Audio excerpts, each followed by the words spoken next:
How to start a business from scratch. How to start a business in 7 easy steps. 1. Start with a good business idea. If you're wondering how to start a business, it might be easier than you think. Like any other successful business, you have to make sure that you have a good idea first. From there, you can build a product or service that can fulfill consumer needs. But before you dive into the business world, you have to make sure that you've done your research. This is very important, as only about 79.4% of companies survive their first year of operation. Don't be afraid to be a sole proprietor and start your own company, as you can always expand and hire employees later on. To help get ideas, consider some of these easy startup options. 1. Business consulting. 2. Cleaning services. 3. Tax preparation and bookkeeping. 4. Event planning. 5. Jewelry making. 6. Copywriting services. 7. Personal training. 8. Music lessons. 9. Computer training. 10. Graphic design. 11. Landscaping. 12. Financial planning. 13. 1. Photography. 2. Do research about your business idea. Once you have a small business idea, the next step is to see if it's worth pursuing. To do this, rely on market research and make sure to analyze your competition. This will help you gauge your audience's interests and, 1. Understand your customers' needs.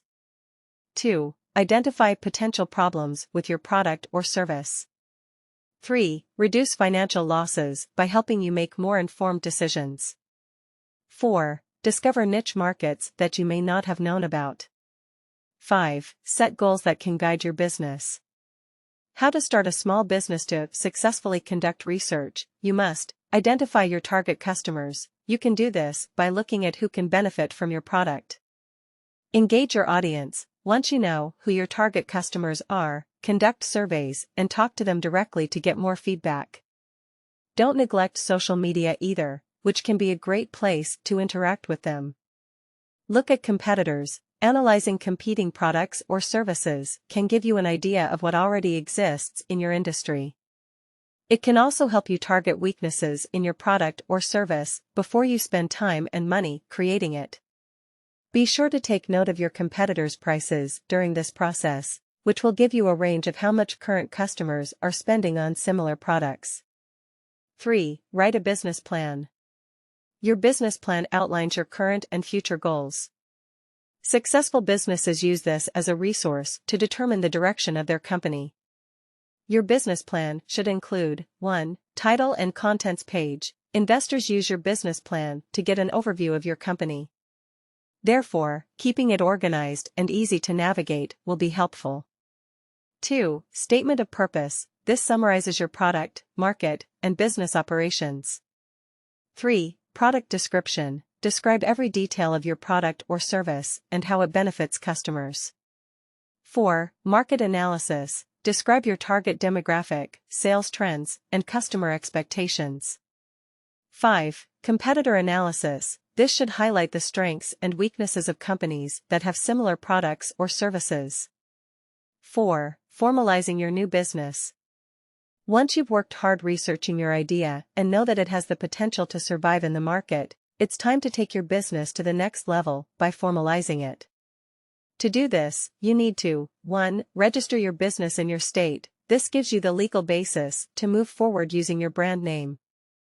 2. Take care of the right licenses and permits. Depending on your business, this could include food, liquor, health, or business licenses. 3. Get a tax ID number. This allows the IRS to track your transactions. You'll also need it to open a bank account. And once it's official, you can set up an office and create an online business presence. 5. Know your finances. You may have asked yourself, how do I start a business without money? Some tips for getting the funding you need for long-term success include 1. Asking for extra money from your friends and family. 2. Getting a small business loan. 3. Seeking local grants or funding. 4. Encourage angel investors to back your company. Also, if you are asking yourself what kind of business can I start without money?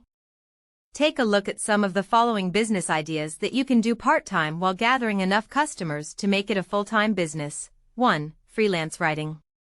2. Business consulting. 3. Graphic design. 4. Tutoring.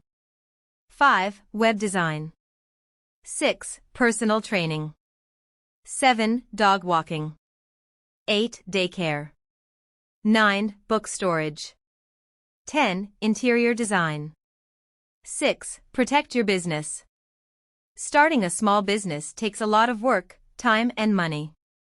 That means you have to protect it with the right business insurance coverage, including 1. General liability insurance to help protect your company from liability claims alleging bodily injury, property damage, defamation or libel.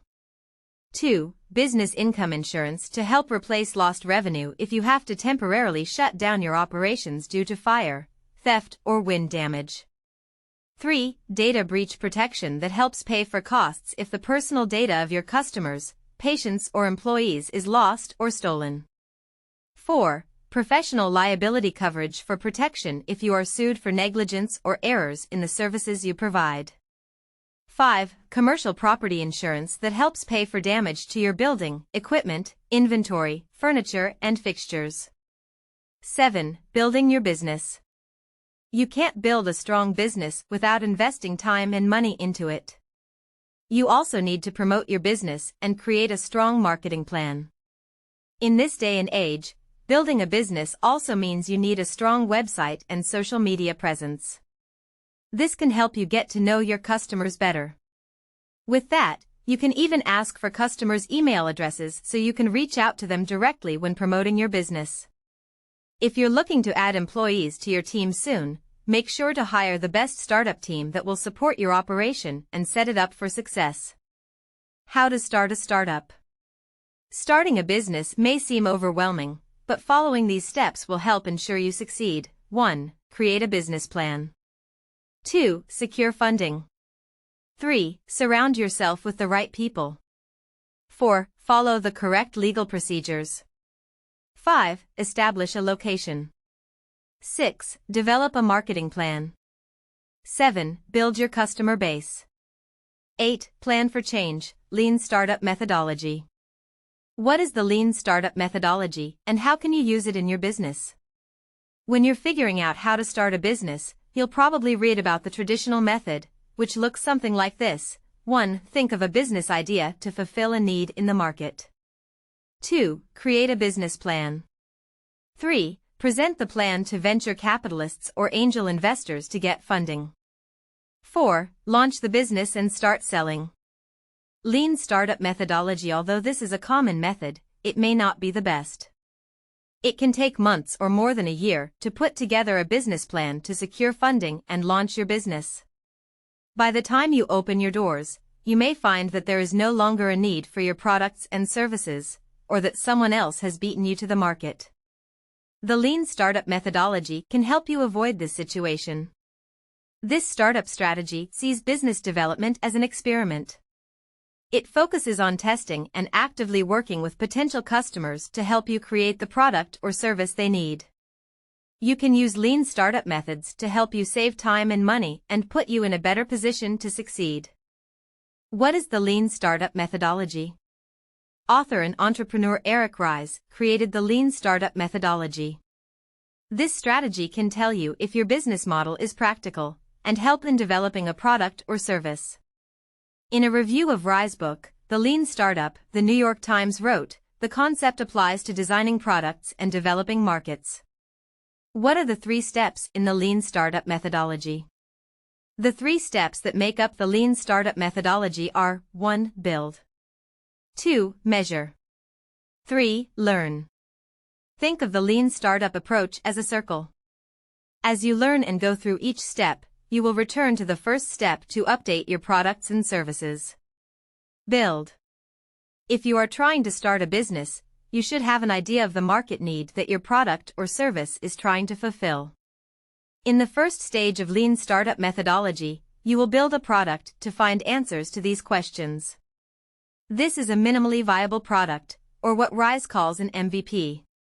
Think of it as a research project for your business. Your MVP will not be a shippable product or even a prototype. Remember, this product should be minimal and not take much time to create. Zappos, an online shoe retailer, used lean startup principles in its early stages and eventually grew into a company that Amazon bought for $1.20 billion. Zappos MVP involved going to a local shoe store, taking pictures of the product, and putting it online. 3 If anyone visited their site and bought shoes, Zappos staff would go to the shoe store, buy the product, and ship it to the customer. The site is a way for the company to test their business model. Measuring. What is lean startup methodology? After creating the MVP, you will take it to different customer segments, who will test your product and offer feedback. You are now in the second stage of the lean startup methodology. Even before you created your MVP, you probably had a theory about the needs of the customers your product or service is aimed at. Now, you can use the data from your MVP and compare it to your initial idea. You can use customer comments and experiences to make changes to your MVP. This is a process called agile development. If you find there isn't enough interest in your MVP, it could be a sign that it's not viable, and you'll have a hard time building a sustainable business. Learn. Once you have your MVP, customer feedback, and data, it's time to decide how to proceed with your business idea. Are there enough people interested in your idea that it makes sense to create a business and do product development? Or should you change your idea and repeat the process? This is the third stage of the lean startup methodology. This is where you will choose whether to realize your business idea or move on to a new approach. As you proceed through the build, measure, learn loop, you can use the RISE method to measure progress. You can use customer feedback to measure how close your updates and changes are to meeting customer needs. This is a process that RISE calls validated learning. How does the lean startup methodology help entrepreneurs? RISE used his real-life experiences to create the lean startup methodology. As an entrepreneur, he experienced several failed business ventures and realized that spending countless hours trying to create an end product or service was a backward way of thinking. He may have created a well-written business plan, but the plan was based on assumptions that he never tested in the market. So, he created the lean startup methodology to teach people to think of their startups as experiments. 4 By creating a simplified version of your business and testing it with customers, you'll soon find out if it's really a good idea.